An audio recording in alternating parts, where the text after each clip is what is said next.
Welcome to Red's Book Guide. In today's video, I'll be sharing with you my most anticipated books and novels for the year 2021. Now, stay tuned for number 3 because I think that might surprise you, to be honest.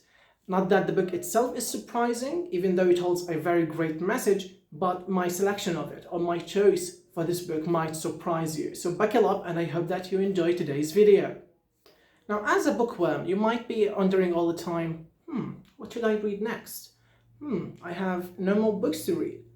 I don't even know which books are releasing this year.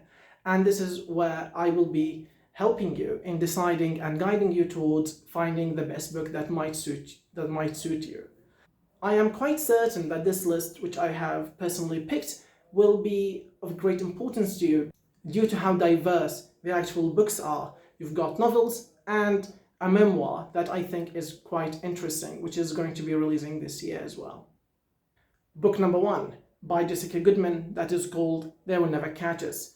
Now, the book is going to be released this year in July 27th, so it's 10 days from now, from the day of filming this video.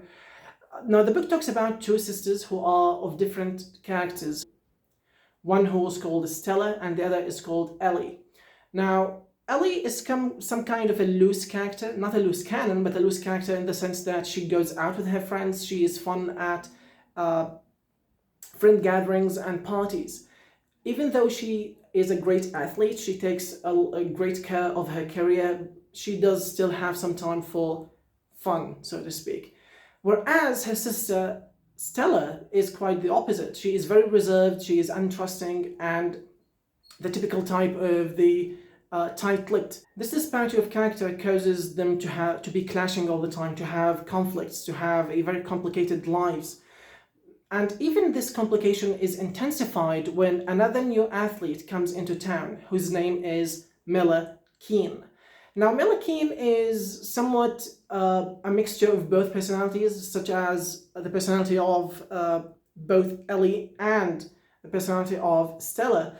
For example, Stella sees that Miller has kind of the same personality in terms of reservedness and in terms of perseverance. Whereas Ellie, on the other hand, is looking forward to having a friend with whom she can confide, because having had a series of unfortunate events such as her boyfriend's betrayal and her best friend's moving away, she feels somehow left alone or left behind. So as the two sisters get closer to Miller, jealousy starts to brew, and one would wonder what the price of jealousy is. This question unfortunately has to wait to be answered till the end of this month. Now, of course, seeing how Goodman's style is akin to that of Paula Hawkins, and if you know me, you know that I am a great fan. I'm a huge fan of Paula Hawkins, so this book is a must-read for me, and I hope it will prove the same to you. Speaking of Paula Hawkins, on this list, number 2 is her book, Slow Fire Burning, that is due to release August 31st. The story itself revolves around a man who is found dead in his London houseboat, and as soon as the police do find the body, suspicion starts to grow around 3 main suspects who are all women. You've got Carla, Mayim, and Laura. First of all, Laura. Laura is a very troubled woman with whom the victim has had a one-night stand. As for the second woman, Mayim, she is the inquisitive neighbor that does not tell the police everything that she certainly knows. Whereas the last one, Carla, she is the closest to the victim. She is actually his aunt. She is in fact trying to overcome a recent death of a family member. Now, even though the 3 characters are different, they do share one thing in common. They only have one theme in common, which is vengeance and hatred. Well, 2 themes then. The thing is that they are all full of hatred for different and varying reasons and varying degrees, but no one actually knows the reasons behind such strong feelings towards the victim. But as the story develops later on, we will be able to discover what will remain after the flames in these women's hearts do break out. Now, as I have said in the previous entry, I am a huge fan of Paula Hawkins' works, and August cannot come soon enough, I am afraid, so we will have to wait. And now with number 3. Now this is different to the previous two books. The previous two books had been novels, but this one is an actual memoir. It's a true story. Now this book is called Unbound by Tarana Burki, and she tells her story from a sin-ridden girl into the realization of starting the Me Too movement. Now this is a book that is truly inspiring due to how it encourages young people, or girls especially, to come forward whenever they feel prejudiced against, whenever they feel that the sweeping tide of prejudice and shame is drowning them. So in a nutshell, it is a book towards women who have seen enough, who have had their unfair share of suffering and prejudice. Now this is a book that I absolutely look forward to, and I hope that you feel the same when this book releases this September. As for entry number 4, this is a book that is quite magical, pun intended. It's written by Samantha Kuhu and will release this autumn, 26th of October to be exact. Now the book talks about a girl whose name is May. She grows up in an island that she calls her home because she has not left the island in a very long time, even since her birth even. May belongs to a very wealthy family who controls the island and those spirits that inhabit the island. She is born with magical powers, and as well as the family from which she comes. Now the story itself talks about the first night, the night where the Lord, who utilized the island's power source that is called ether, that gives power to all creatures that live and inhabit the island.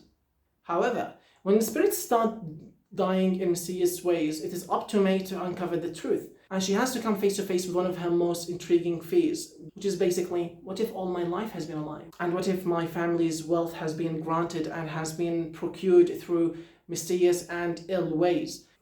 Now the entire core of the novel is to come face to face with your demons and try your best to beat them, try your best to overcome those obstacles. All of those details, however, have to wait till this autumn in order for us to uncover and unveil the truth step by step with our protagonist, May. Now the novel is called A History of Wild Places by Shea Earnshaw. That is due to release at the end of this year. In fact, it's going to be released on the 7th of December. Now the story talks about a very popular detective whose name is Travis Wren, who becomes popular and famous for his ability to find missing people. And the way he finds people is quite interesting. He only uses one object from their belongings in order to find them, in order to find where they went and all the mysterious secrets behind those vanishings. However, when he is put in charge of finding an authoress whose name is McGee St. James, who's popular for writing children's macabre stories and chilling horror stories for children, which is absolutely bizarre when you come to think about it. Children, horror stories, feels weird. At any rate, now when he comes close to finding this woman's whereabouts, he is haunted by a place that many people have thought up to this moment to be nothing short of a legend. It is in fact a place that none know it has existed all those years. Now the burning questions that this book will have you ask are along those lines. Why would a famous authoress who is quite wealthy want to vanish? Is it something that is done by choice? Is it a fault of character? Or is it something that has to deal with the way she writes?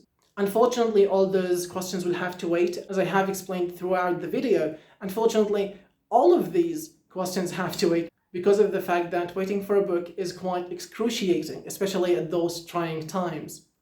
And now it's your turn to tell me which kind of books you are looking forward to in the year 2021. Because lists might be different, they might include other fascinating readings, they might be books that have flown under my radar and vice versa. So please put down your list in the comments in order for us to have a great discussion about them. And on this note, this is pretty much it for today's video. I hope that you have enjoyed it. If you have, please like it and subscribe to the channel if you have not so far. And we'll see you readers in the next one. Until then, don't forget to remain well versed.